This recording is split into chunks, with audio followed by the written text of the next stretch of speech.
And we're on. And this is a victorious 3 yards per carry. And as always, we are brought to you by 305 800 Pain. Just like the Dolphins kicked off their season and started off 0-3 and gave all of you plenty of pain over the first 3 weeks, they got out of it this week. And it's a victorious week. So no pain no longer, at least for now. But if you need any of your needs for personal injury, car accident, you got to go to your car accident personal injury specialist, and that's 305 800 Pain. Better Business Bureau accredited with an A+ rating, fast connection with trusted doctors and attorneys, always ready to take your call 24/7. Again, you call 305 800 Pain. 305 800 Pain. Usually I make jokes about about pain with this team, but pain no longer, at least for we get a respite for a week. And then we play the Panthers. So maybe we could keep this going. But Simon, on Sunday, you witnessed your first American football game. Did you understand the game? Did you how should I say this? Did you understand what a first down is? And I was trying to learn when to cheer at the right times, and I wish there was a kind of I wish there was a kind of senior member of the media who was on hand to tell me at the right moments to cheer.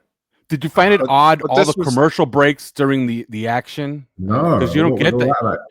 You don't get that in your football. Rugby with helmets, like I didn't. This is way earlier than 2032, though. Yeah, but it's a lot earlier than 2032. But somehow I just managed to magic myself to an NFL game 7 years before I was intended to. So, but yeah, I mean, it was just amazing. Who knew what was going on? There was like singing and a big flag, and these people had yellow hand towels. I don't know, were they going to the bathroom? And then these big men in helmets ran around and ran into each other. And yeah, wow. I mean, I'll have lots to talk about in 2032. And but yeah, amazing. Let's talk about that game just for, very briefly. I don't think we're going to break down, Vikings, Steelers or anything like that, but the stadium on TV would have gone over the head of like 85% of people. But, yeah, the stadium. Yeah, just go on Twitter. Just go on Twitter and go on Simon's feed, and then go on 3 Yards Per Carry's feed, and you'll figure it out.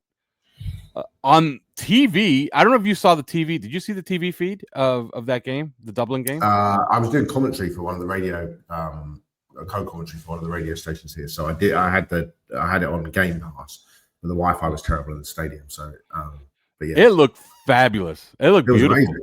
Atmosphere was amazing. It's a great stadium. That's a small stadium, right? Like that's a really small stadium, or is it big? No, it's massive. 83,000 it is. Really? Yeah, it's a big stadium. There was 78,000 in there. So there's an end of the stadium. So it's a stadium used for GAA, which is like the Irish national sport, Gaelic football. And but the open end of the stadium is usually standing. But obviously, there's no standing in the NFL. It's all seated. So they put in temporary seating, which meant that the capacity went down from 83,000 to 70, whatever it was, 78 or 73 or something, whatever. But yeah, it was absolutely random. The noise was like it was really loud. Really, the Steelers fans. I mean, yeah. Because on TV it felt cozy. On TV it felt cozy. It felt like the fans were right on top of the players. Yeah, they were. Yeah, good stadium, unbelievable noise. Steelers fans were incredible. Like, there's obviously that kind of the history of the Rooney family and all that sort of thing. And, there's that kind of emotion that was tied up with that. And the Irish fans got a good game. So it was, win-win for everybody. Rain stayed away. It was good. Good football. Yeah. Mike Florio, after the game, he did a few videos. And then he went on Sunday night. What the hell's the name of that Countdown. show? What's the name of the show on NBC? The Maria Taylor one. Yeah, with Maria Taylor. Football Night in America. Football Night in America. Yeah, he went on Football Night in America, and I don't think he's pulling this out of his ass, okay? But he said it's not crazy. Like, we can see in maybe not too distant future a Europe division. 4 teams in Europe. I don't think that'll happen, and we've talked about this before, right?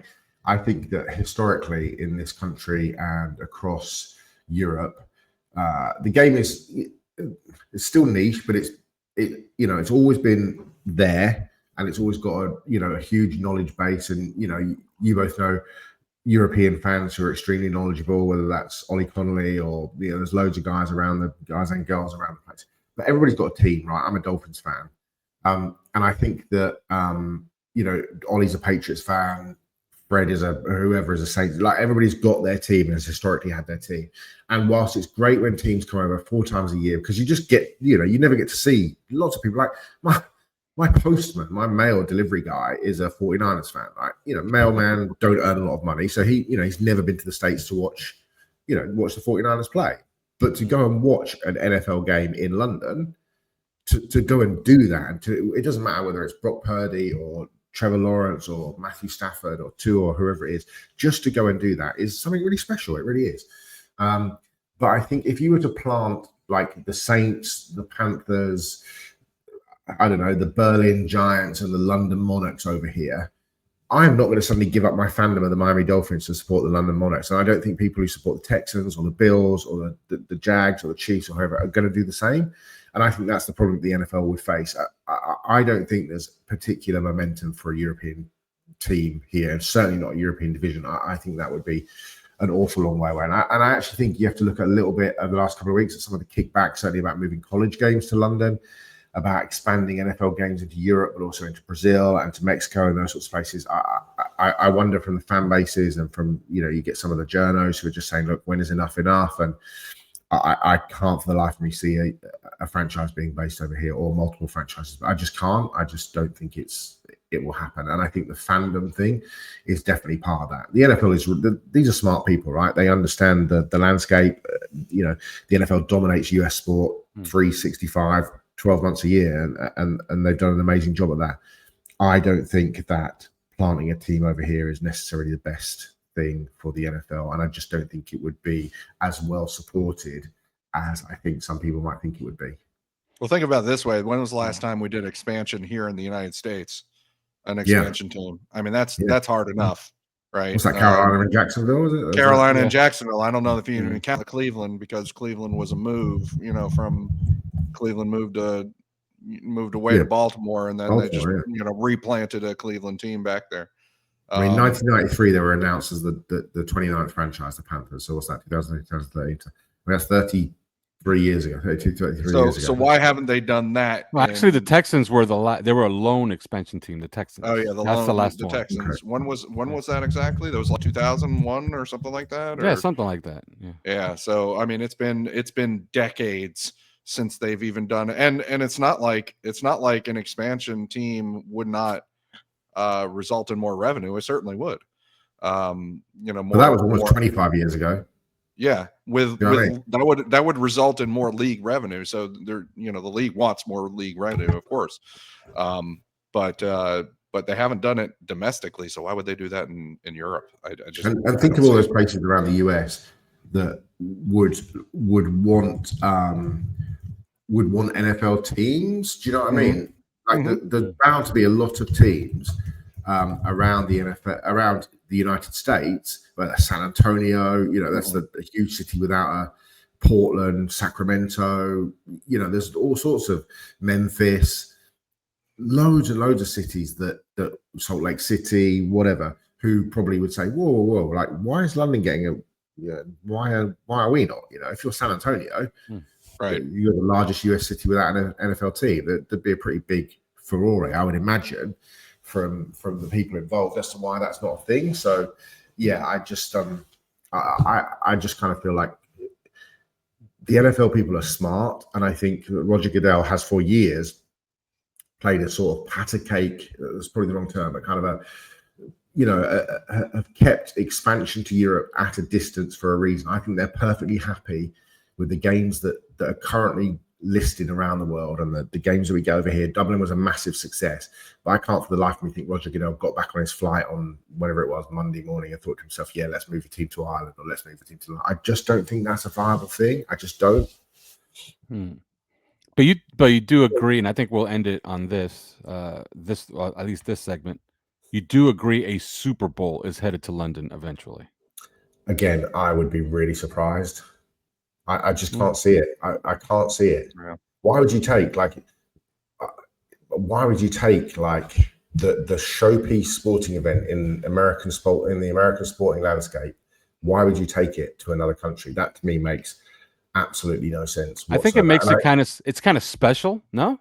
Mhm. Like Yeah, we played in the Wembley Super Bowl, like, you know? But it's special to you. Mhm. It's not special to like, and that's the thing that makes it American and important. And I think there would be a huge kickback. Look, I have no interest in anything that your president says, but I would suspect that that would make an extremely large political discussion, for want of a better word.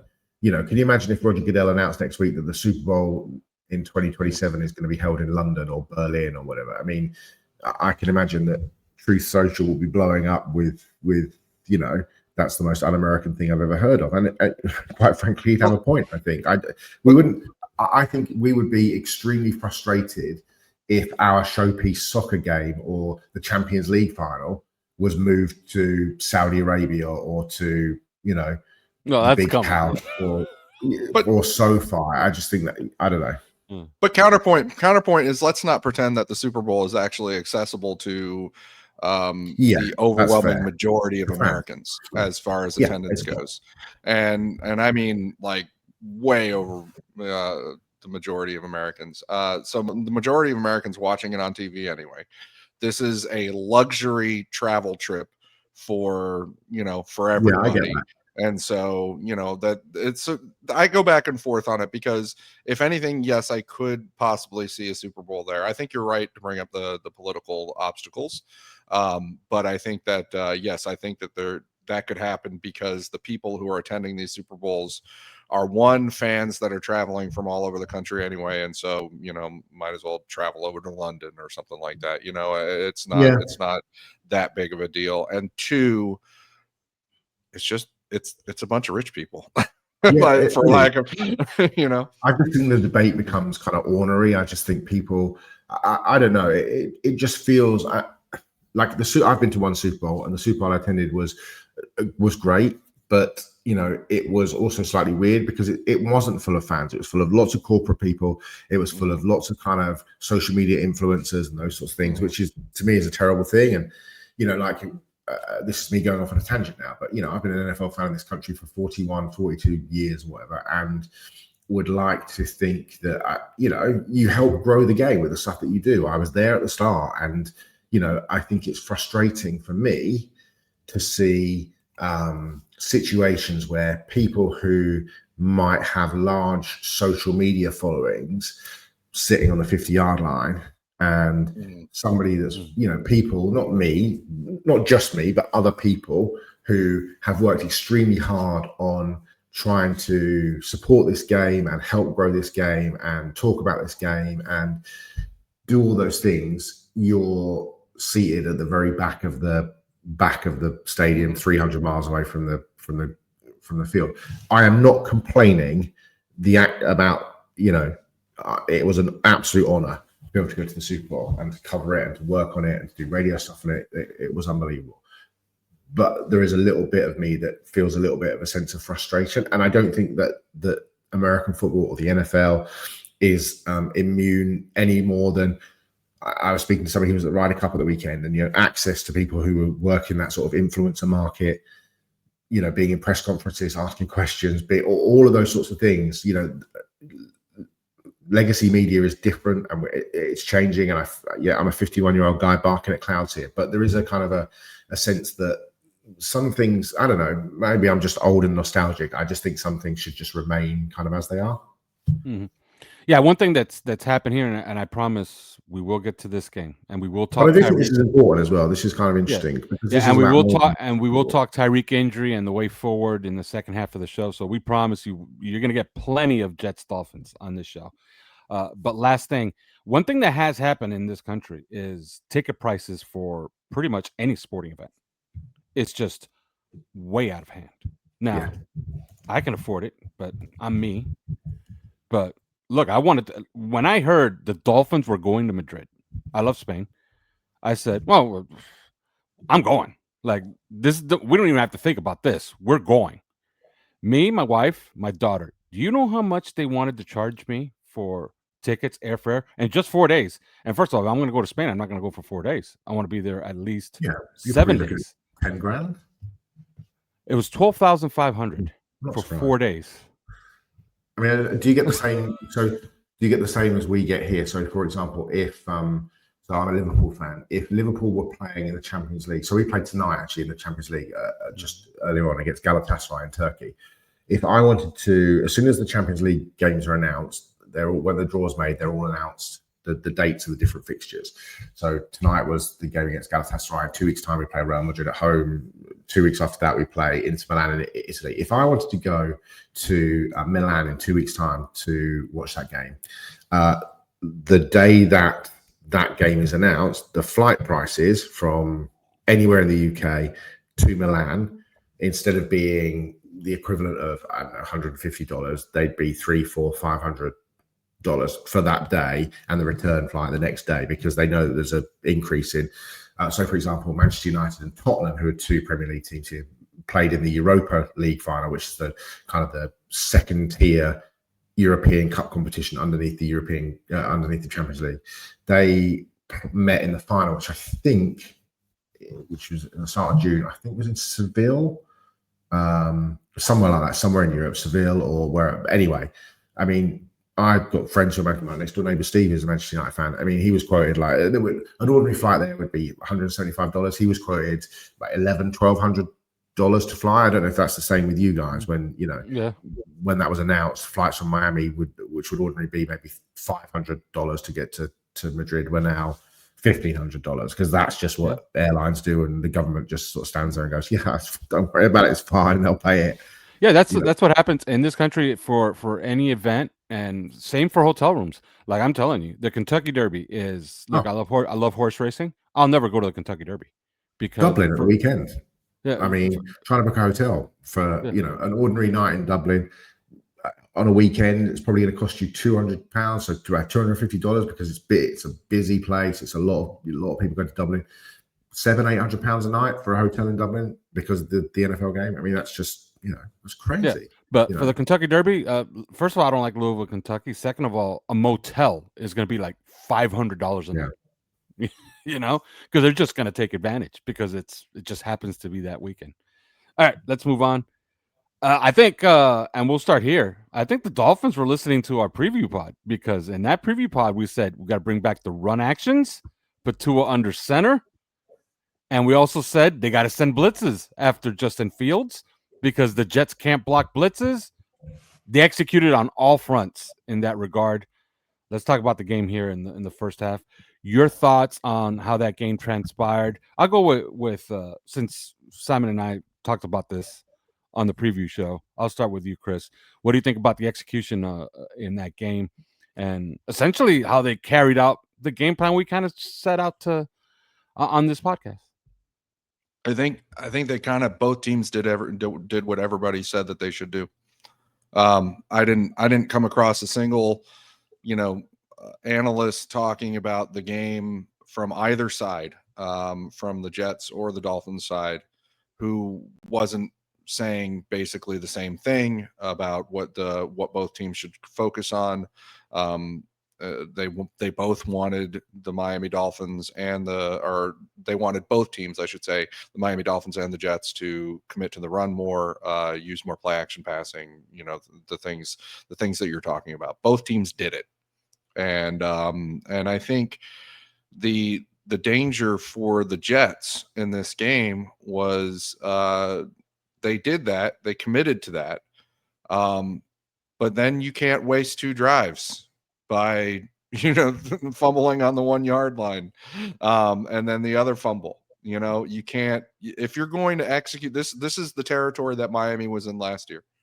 I'm speaking from the Jets standpoint. I'll get to the Miami standpoint too, but from the Jets standpoint, this is where Miami was a year ago when everybody was taking away the big play for the Dolphins, and the Miami Dolphins had to execute these 14, 15 play drives and just try and dink dunk and do everything underneath. But they are historically too mistake prone of an offense to handle that. And the Jets tried to do the same thing against the Dolphins last night, and they're too mistake prone. They did everything they could to give that game away, and the officials did everything they could, to help them give it away. So it's just it ended up in failure, their plan, because they don't execute play for play the way that they need to in order to do something like that. The bigger surprise to me is that the Miami Dolphins did. They executed, and yes, part of it was the officiating, as it was, to be, if I'm being honest, that was one of the most lopsided officiating games that I've seen that went in favor of the Dolphins. We all kind of register when it goes against us, right? And we're all like, upset about it and stuff like that. You don't usually, take note of when it goes kind of in your favor. But last night was so exaggerated as that it did register. But either way, even with the officials kind of on our side that night, we played clean enough to execute that, offensively. And that could be significant if the Dolphins are able to build on that. So I think that from a game plan standpoint, yes, and the teams did follow the advice that I would say the plurality of people, of analysts out there, or a plurality of them, said before the game. It's just it's nice to see that the Dolphins were able to execute that, whereas the Jets were certainly not. Yeah. Simon, your thoughts on how they executed what we laid out on this podcast last Thursday? Yeah, I thought that generally overall, it looked like a much more slick operation, actually. It was almost like the first 3 weeks were pre-season. We just ironed out a load of the procedural issues and a load of the sort of pre-snap issues. The operation just looked more slick.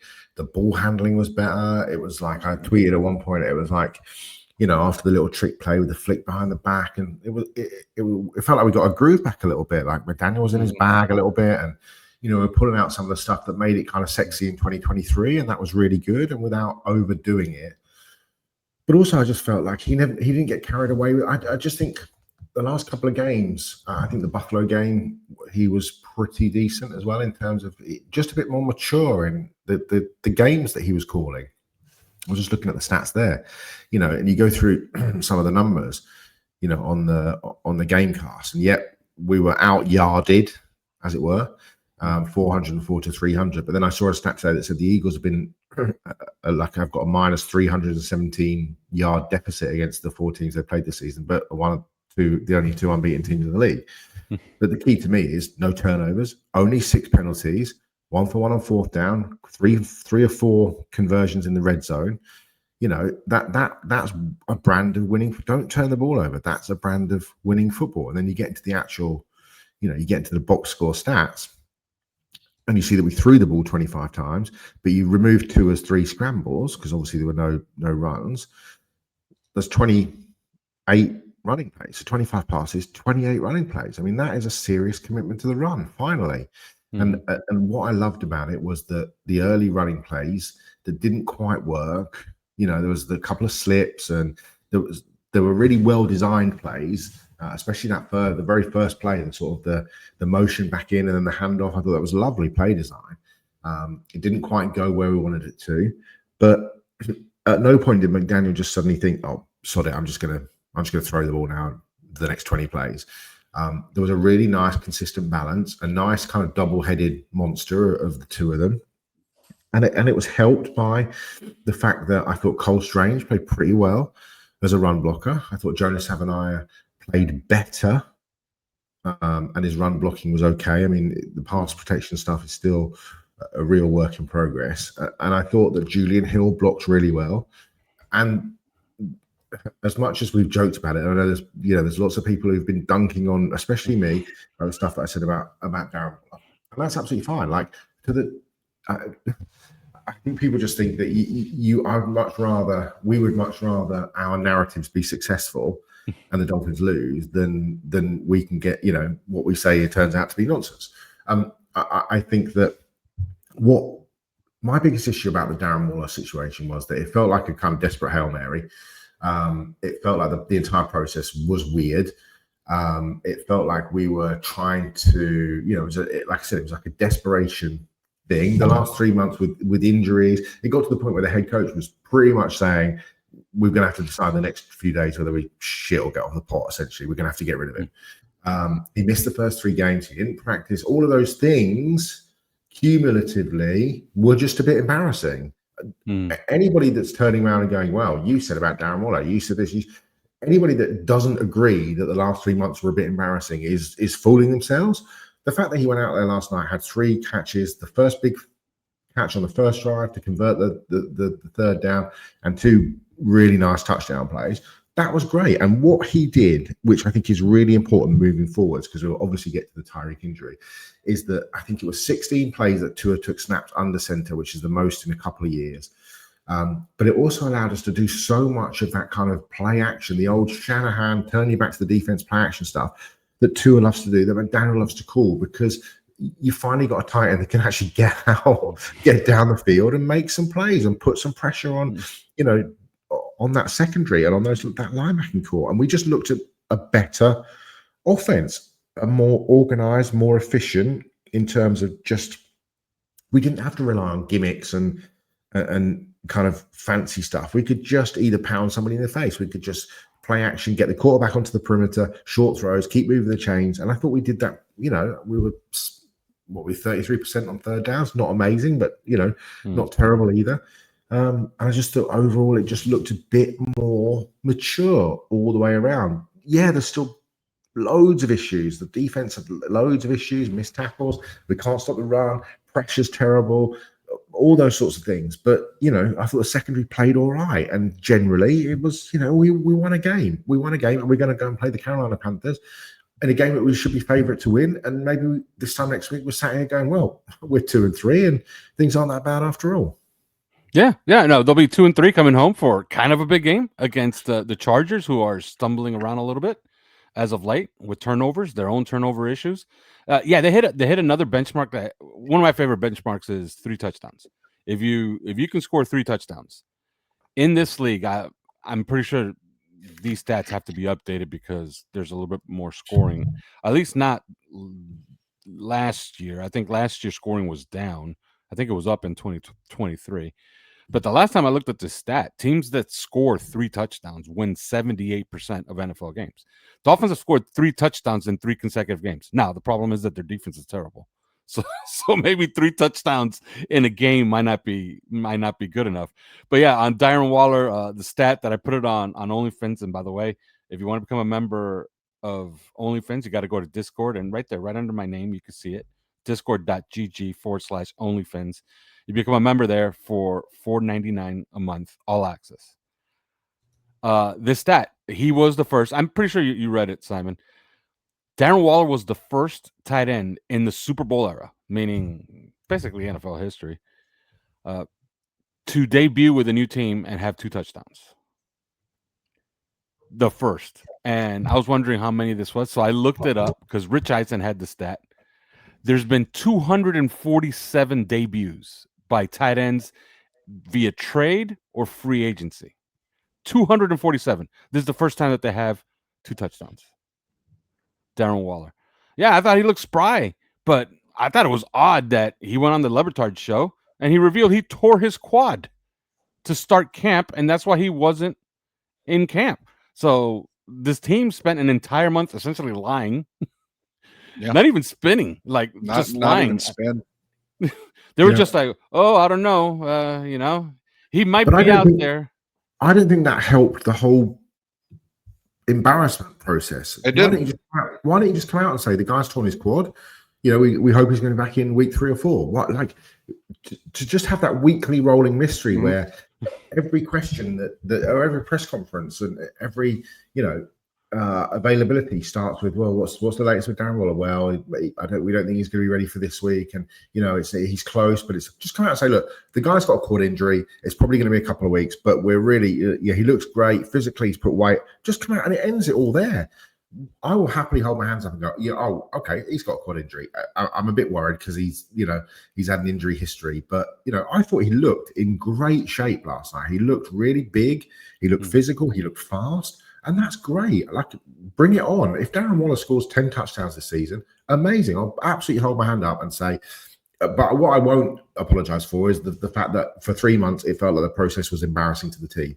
And if that was the Eagles, or if we were the Eagles, the Buccaneers, or the Chiefs, or the Packers, or any of those successful teams, it wouldn't have been an issue. It wouldn't have and been. They made it worse by straight up lying. They made it worse by straight up. It wasn't even spin. It wasn't anything like that. It was a straight up lie. It was just, remember they were saying, their official position was that this is a precautionary measure that we use for everybody that's coming off of a layoff or retirement. That, except that they were signing all these guys who hadn't played in 2024, and they were just thrown immediately into the fire. And we were saying, some of us were bringing it up, like, no, this is not standard operating procedure. No, this is absolutely weird. This is, there is something else going on that they're probably not telling us. And everybody was just like, oh, hush, no, that's not, of course it's, it's standard operating. Oh, well, he's a much more important player than, Cornell Armstrong, and therefore, obviously you wouldn't just toss Darren Waller into the mix. You could do that with Cornell Armstrong or somebody like that. And it's just like, no, there was something weird going on. It was an injury that they refused to tell everybody about for whatever reason. And he tore his quad, but he shows up on the injury report with hip. Yeah, exactly. And so I just think, it takes away from their credibility. And, of course the fans get frustrated with them. They're, they don't, in addition to lies of omission, which I think pretty much every team does, they will lie straight to your face, like in plain English, and so, yeah, I think that takes away from the trust between fan and management. And so you wonder why there are banners flying and things like that. I think that it just contributes to all that, in addition to everything that we normally talk about, all the complaints that we normally have. I did think that one of the most fascinating thing out of that Darren Waller interview with Lebatard wasn't the fact that he said he'd torn his quad. It was the fact that he said that, I just dug out the quote there as Chris was talking. I'm not going to lie, I felt like I was on drugs most of the night, which is probably not what a recovering drug addict wants to say. Yeah, that's an unfortunate quote. All right. He gets to say that. We can't say that. He gets to say it. Absolutely. He gets to say it. And look, hats off to the guy. Like, fantastic. You couldn't have asked for more. 2 touchdowns. Recovered the onside kick. Had a huge third down catch. Played 16 snaps. 16 snaps and you catch 2 touchdowns, and then also recover the onside kick and also have a big conversion on third down. That's ridiculous.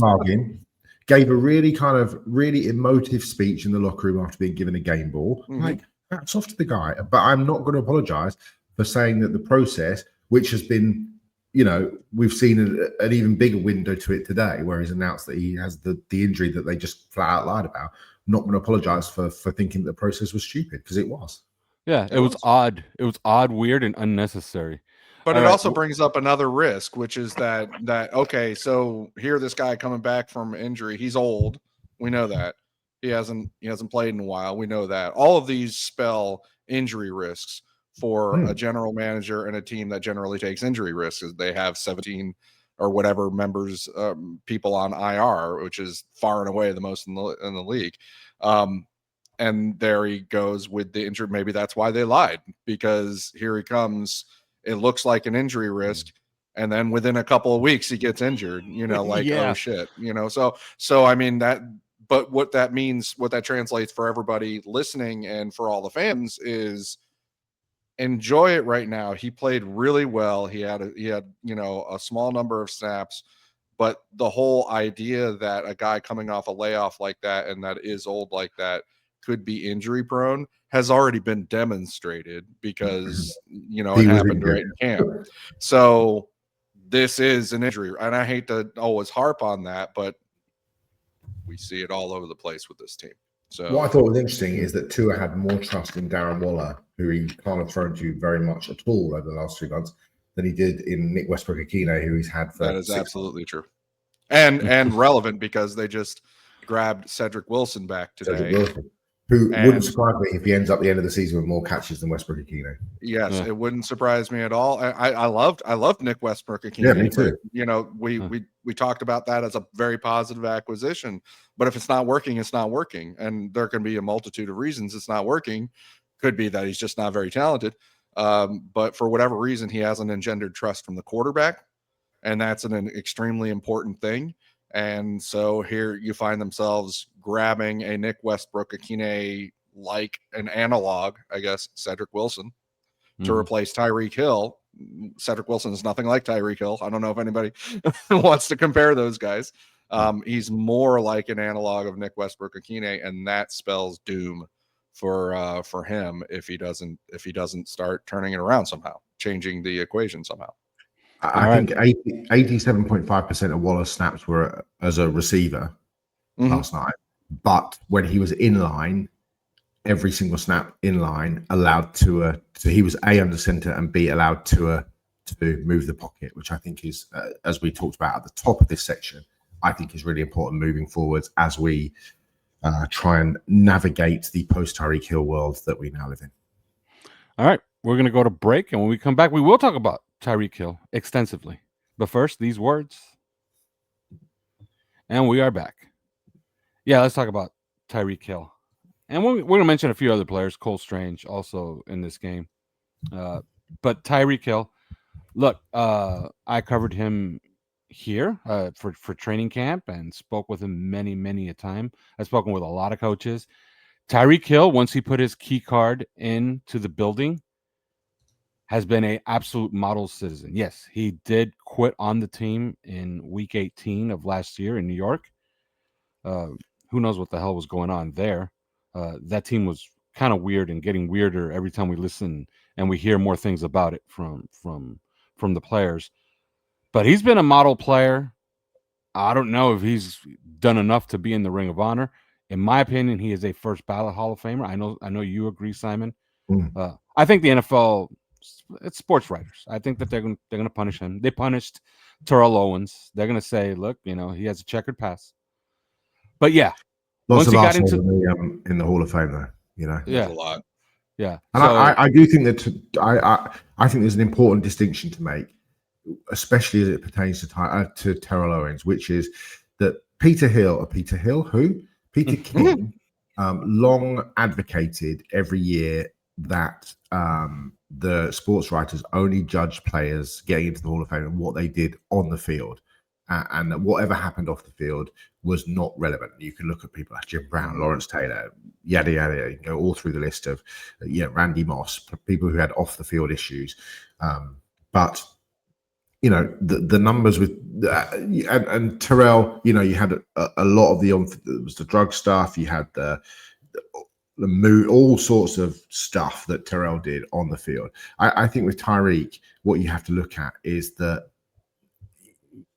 beyond everything else, this is a guy that has won a Super Bowl, right? He's been to the mountaintop. He's a 6-time All-Pro. He's an 8-time Pro Bowler. He led the NFL in receiving yards. He led the NFL in touchdowns. He's a member of the All-Decade team.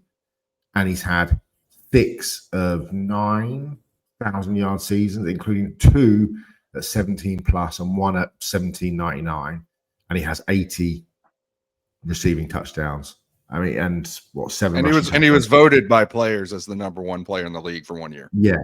And I think I obviously don't have a vote, and my opinion is utterly irrelevant. I would say during my lifetime as an NFL fan, when it comes to receivers, I would put it into 3 definitive categories of receivers who essentially changed the game and were at the very peak of their powers, were as dominant at that position as anybody has ever been during my 40-year span, right?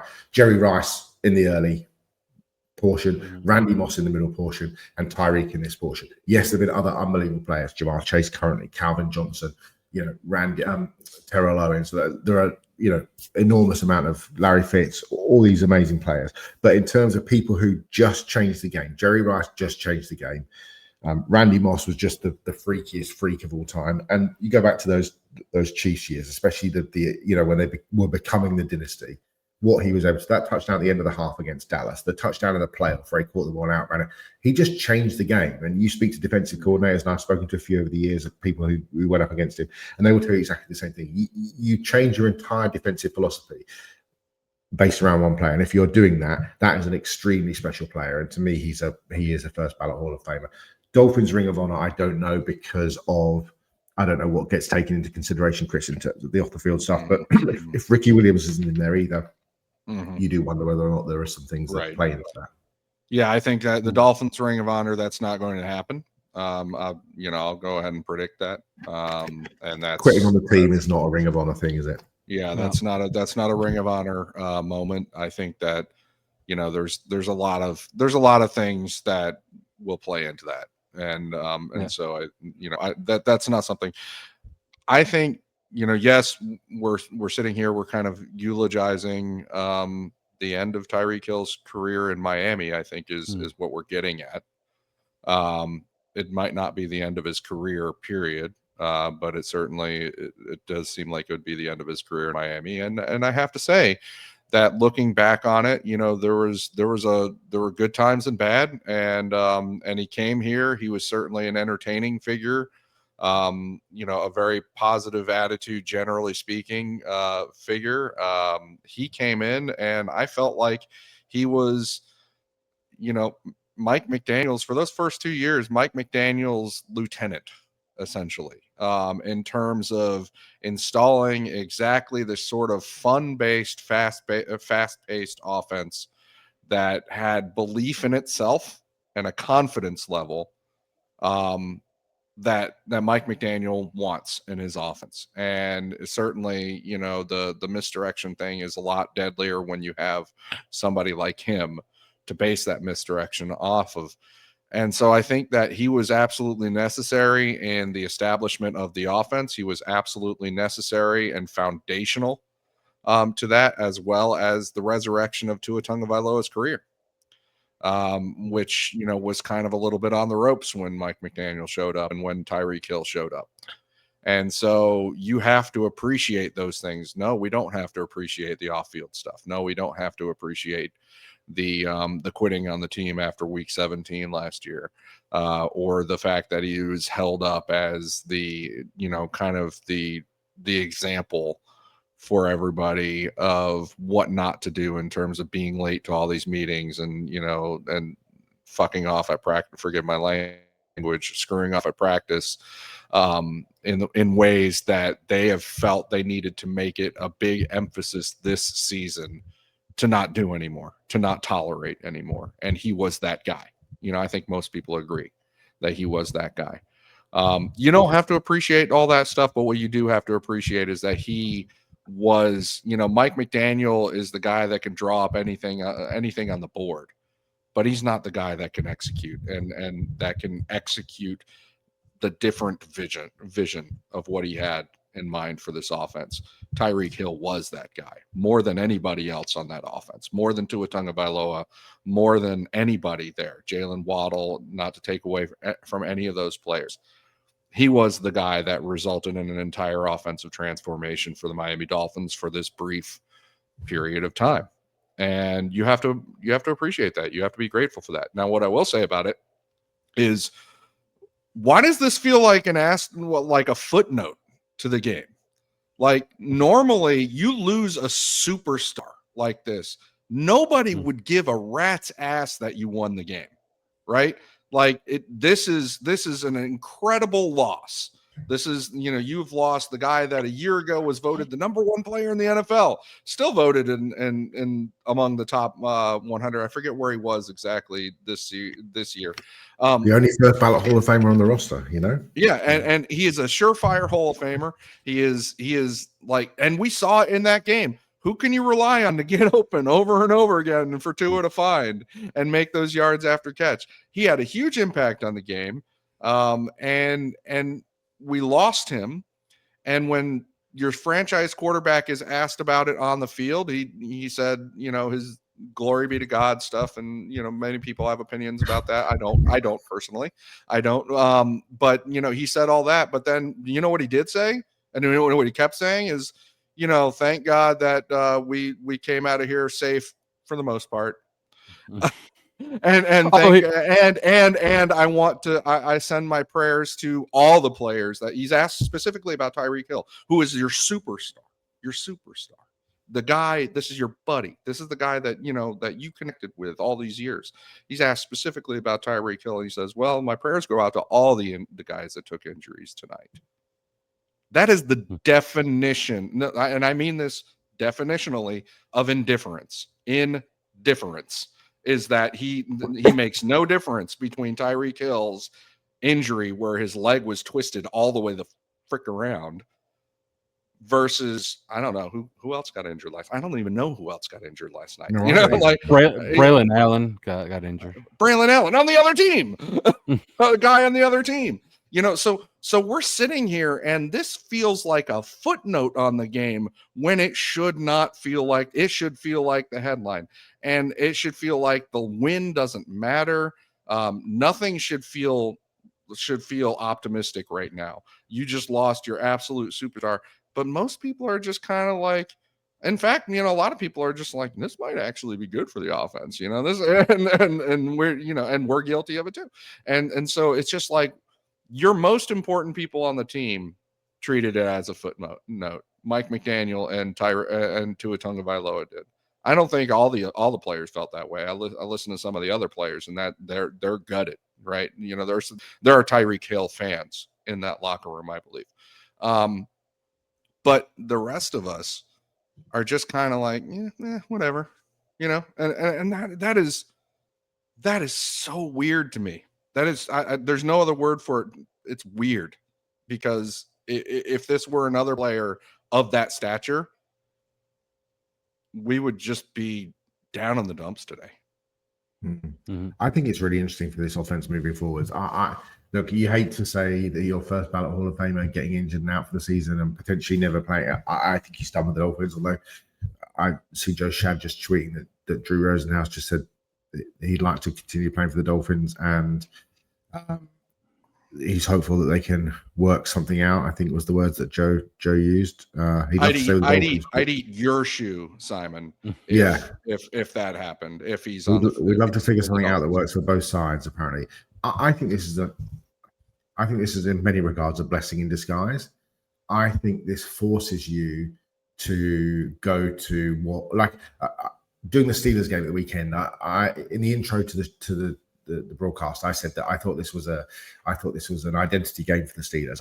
I watched all three of their games in the build up for the research and stuff, and I just didn't have an idea what they were on offense or on defense. And I left that game seeing them playing 14 personnel all the time, just smashing people in the mouth, using the rookie Caleb Johnson, using Kenneth Gainwell, not taking risks down the field, and just lining their 5 starting offensive linemen up and just punching Brian Flores' defense in the mouth, bringing in a 6th offensive lineman, using Darnell Washington as a 7th offensive lineman, and just moving the ball consistently on the ground. And they left Dublin with an identity. And I think the Dolphins have the opportunity to do something, not similar, because they don't have the right personnel at tight end, but to create an identity that is based on that sort of short passing game, on the running game, especially getting the 2 backs working, getting Ingold working, movement off play action like we saw last night. And I think for Mike McDaniel, here's the perfect opportunity now to retune this offense, spread the love a bit more, get the balls, for rightly or wrongly, get the ball to Nick Westbrook-Akine. I hope Taj Washington becomes part of the deal. Cedric Wilson will be back. Malik Washington will be stepping up, and and Darren Waller getting the ball into Achan's hands as well as a running back, but also as a receiver. And I think that's really important. And I think it affords Mike McDaniel now the opportunity to go, okay, so our best offensive weapon is now gone. This is what we're going to try and do. This is going to be our identity moving forwards. People always say we can't smash people in the mouth. Well, we're going to go and try and do it, because that's kind of our strength. If you look at the offensive line, our strength, going back and looking at some of the plays where, even on the Tyreek injury, look at how Larry Borum just gets caved in on that play. And I know Austin Jackson's coming back, but to me, Austin Jackson is a mediocre player anyway.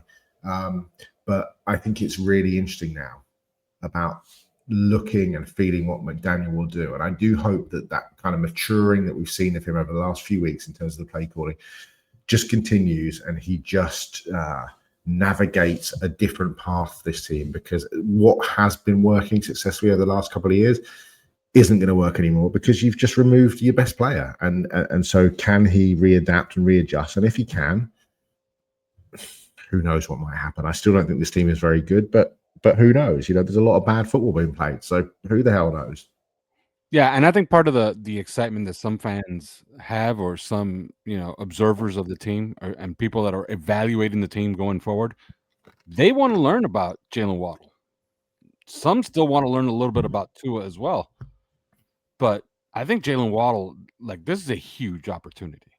Yeah, and Tua's got to find another mate, another reliable person they can look to in critical situations. Who's that? I think he has options, by the way. I think he has options. I don't think it's hopeless. Malik Washington's a player. Taj Washington's a player. Well, I think Nick Westbrook-Ikhine was supposed to be a player.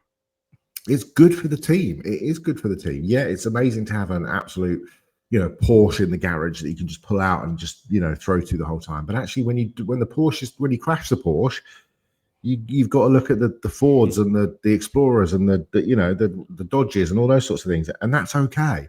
Throw it to the Mustang here, throw it to the Tesla there. That's okay to do. It's all right. And I think if you can spread the love a bit more, and ironically, a lot of that love might come Darren Waller's way, but also just his presence might allow other things to open up. And I think that's really important too. And I do hope that Mike McDaniel and Darrell Bevel and Frank Smith and Studsville and John Embree are sitting there and just thinking, you know what?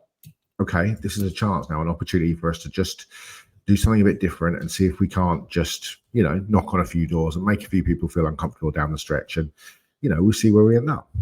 Yeah. Now let's talk. Account me a skeptic, though. Yeah, me too, mate. Me too. But right. But I think that there's a lot of things going on, for the rest of the season that way, because think about what happened in this game and what the Dolphins will face for the rest of the year. Have we gone to any length whatsoever to put to bed the whole thing about can't beat a good team? No, of course not. I mean, that was a very poor team who at times looked like they were fighting for the tank, actually. That they were that bad. Touchdown back, at the 1 yard line. Yeah, and it's just there's a lot going on. So part of me, I said it on our Discord immediately, as I said the same thing that you did, right? Which is that part of me wonders, is it too hot of a take to wonder if this is going to make the offense better? That this is going to force McDaniel's hand to recommit to the running game in a real way. And recommitting to the running game means, I don't think that this play call would normally be our highest percentage here, but I'm going to do it anyway because that's what we have. That's what commit. That's the line that McDaniel has consistently not crossed, and this is going to force him to cross that. And I wonder if that could be beneficial. Now, but the other part of me is like, you are a goddamn fool. Like you cannot lose Tyreek Hill, the guy who we saw it even just last night, can easily get open and present himself for Tua Tagovailoa, the quarterback who is trusted by your quarterback, and can find him and knows his timing and knows when he's going to get open and how he's going to get open and how to deliver it to him. You cannot lose somebody like that and be better for it. That is just impossible. That is a fan fooling. This is part of me talking to the other part of me. That is a fan being a fan here. That is the definition of being Pollyanna-ish. And until we actually see the Dolphins go on without Tyreek Hill and move into this new territory. This new territory of what kind of game they're going to call and how they're going to execute and what kind of team identity they're going to be. Until we start seeing that against decent teams, then you gotta think that this is an extremely low odds bet that the Dolphins are actually going to reinvent themselves offensively and be more We effective. haven't even talked about the defense. No, I know. No. Which Do we is have to? the defensive line is an absolute mess. Yeah, I don't know what the hell's going on there. You can see it on the all-22. Like now they can't play. They couldn't play zone, and now they can't play two gap on the defensive line either. But they managed to get it together for some reason past the first drive.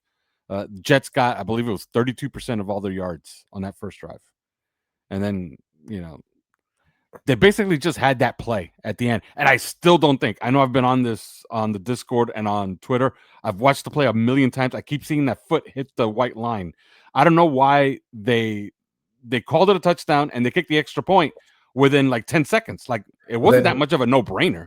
It almost felt like a makeup. I mean, I thought it was in, but it kind of make up for the egregious pass interference. The OPI. Really that was not a pass interference. Let's be. You mean the offensive pass interference? Yeah, the previous one. But, that was a bit. I mean, to me, the worrying thing is like that defensive line can't get pressure.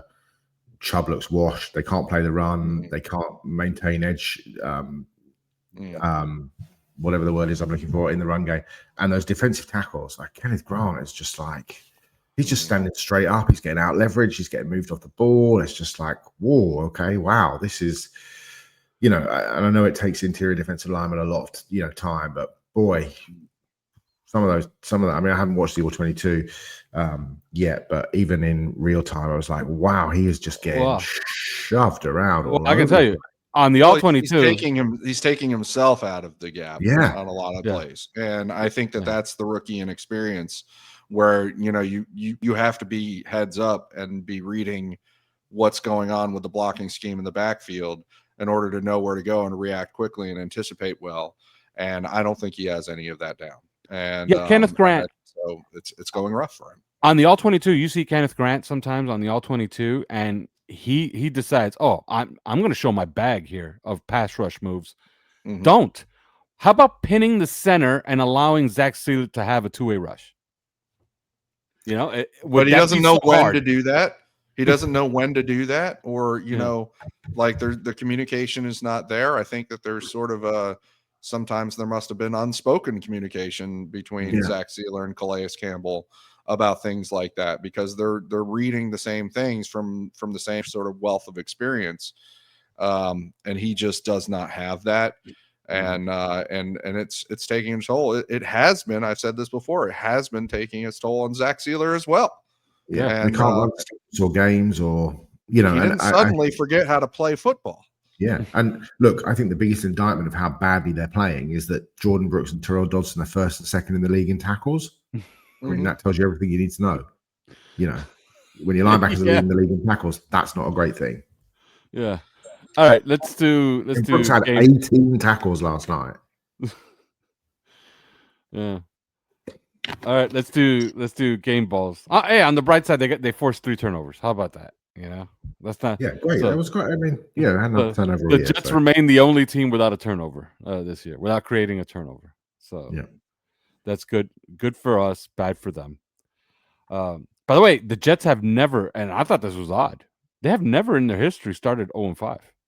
They have an opportunity to do just that against the Dallas Cowboys. Yes, they had a 1-15 year, didn't they? Yeah, but evidently they won one of those games because Rich Eisen was going on and on about that today, about they've never started 0-5, and if they do they fire Aaron Glenn? So they're already on the fire Aaron Glenn bandwagon. All right, let's do game balls. Let's do game balls. It's too easy to give one to Waller, so I'm going to try to be a little bit more nuanced about this, or a little. I'm not really going that far off the reservation. I think Devon Achane is a star. And I think the way forward is to play him some at wide receiver, have Jalen Wright, have Ollie Gordon emerge as real options in the run game. So Devon Achane can be freed up to play on the perimeter and do things in space, because I think he's special. I think he's a very, very good running back. And like I'm fond of saying, I wonder when are the bad moments. He almost had one last night because he fumbled. And it was recovered by Patrick Paul. Thank God he was Johnny on the spot, because that could have been a consequential fumble. But I always go back to when have we seen bad moments? Tua's had bad moments. Tyreek's had plenty of bad moments down here. Jalen Waddle has had bad moments. A lot of guys have had bad moments. I don't remember the bad Devon Achane moment. That guy's been consistent. He gets my game ball for last night. I thought he was fabulous, and I can't give him enough flowers. I think he's a star, and I think they should lean on him going forward. Who wants to go next? Yeah, I'll Achane, Waller. I mean, I have to give it to Darren Waller. Yeah, I was going to give it to Waller. Unsung kind of, because we never talk about these guys, but I thought Jake Bailey was excellent. 4 punts, average 48 yards, 64 long. But that punt at the end, which essentially pinned them at the 1 yard line where the ball just span back. I mean, it doesn't get any better than that if you're a punter. And, Mike McDaniel would have, he got game ball, and I completely understand why. So, I think we should give one to Jake Bailey as well. Yeah, I would go with Waller. I mean, you make your debut, you catch 2 touchdowns, you convert another, big third down. You are part of the hands team on that onside kick, and you are the guy, on the spot with the football, making sure that the Jets don't have a chance to try and win the game after all. To do that after, as he now reveals, in which we did not know, that he tore his quad, he blew out his quad, right away, coming back. I mean, you have to, in retrospect, when you learn new information like that, you have to put it all into context and put it all into perspective and think, you know what? This was a guy who came out of retirement. I'm sure high hopes coming out of retirement. He's gonna blow everything up. And then, you show up to training camp, and the first thing that happens is you blow out your quad. Was his first thought in that moment, that's it, I'm hanging it up again. It had to be.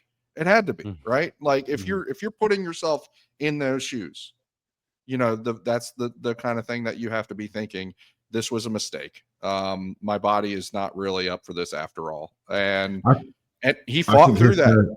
His first thought was, oh my God, I tore my quad. Things got hard. He's gonna drop a single off of this, and it's gonna be great. But I think to battle through that, unbeknownst to any of us, battling through that, a lot of criticism, including from idiots like us. And so, he comes into that first game and he really knocks it out of the park. Give it to him. And so, now, do we have concerns going forward? Can he stay healthy the rest of the year and everything? Sure. Yeah, absolutely. But he did. I mean, you talk about just blowing out expectations for your 16 snaps. Then give him a game ball. All right. And we're going to call it right there. The next time we talk to you will be on Thursday. We will look forward to Panthers, Dolphins, Bryce Young. 2 Alabama quarterbacks. It's happened before. So, because Mac Jones and Tua faced off, I believe that's the only other time that it's happened. Well, I mean, and Tua did face Bryce Young too, 2 years ago. So, that's going to be a lot of fun. Tua faced Jalen Hurts. Technically, those are 2 Alabama quarterbacks too. So, now I'll say one thing as we go out. I hope that Mike McDaniel is harder on his team this week than he was last week or the week before. I think it's the Nick Saban thing. You need to be harder on your team after a win than after a loss, because instead of, keeping up their spirits, you need to keep up their momentum and their progress. And that is a more difficult thing to do. And so if the Dolphins are sitting on their, sitting pretty and happy thinking, oh, we fixed it, but now we're facing a bad team. Who cares? Like they're going to get blown out, and so he should be driving them up a wall this week. He should be damn near intolerable. Yeah. By the way, somebody on our Discord, I'm going to shout them out. I forgot who it was, but he had a great quote, and it just stuck with me all day. He said, "After yesterday's game, we're 1 day closer to the Jets drafting Drew Allen #1 overall." Oh God. And we will leave you right there. You know what I want to say, Simon? I do. They're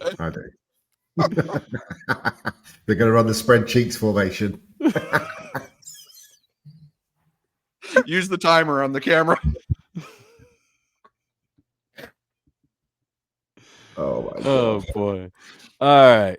On Thursday, we will talk Panthers, Dolphins. We would also talk a little Knowles Canes on Thursday, as promised. Doesn't count anymore after we got No, beaten. the Knowles consumed that rat poison on Friday night. That game was awful to watch. I'm watching and I'm like, I'm supposed to enjoy this, and I'm not enjoying this because it's kind of ruining the game on Saturday. You know, in fact, game day was scheduled to go to Tallahassee. And as soon as they lost, they said, nope, we're going to Alabama for Alabama Vanderbilt. Oregon played really well. Alabama played really well. I'll gripe about my South Florida Bulls, though. You know, okay, yeah, you got blown out by Miami, but you know, like some other teams got blown out too, and the voters are like, oh no, you're fine, you're still in the top 25, and you know, we beat a top 25 team in Boise State. We go up and beat the Gators in their home stadium, and then you know, okay, yeah, Miami blows us out. Miami's really freaking good. You know, Notre Dame, Chris, all you got to remember is that Notre Dame is only 2 losses away from being ranked in the top 5. That's all. Remember, impressive losses are better than wins. Remember that. Notre Dame's impressive loss to Miami week 1. Impressive loss. Yeah. So impressive losses are more important than wins. We will talk about all of that on Thursday, but till then. See you guys. See ya. All right, guys.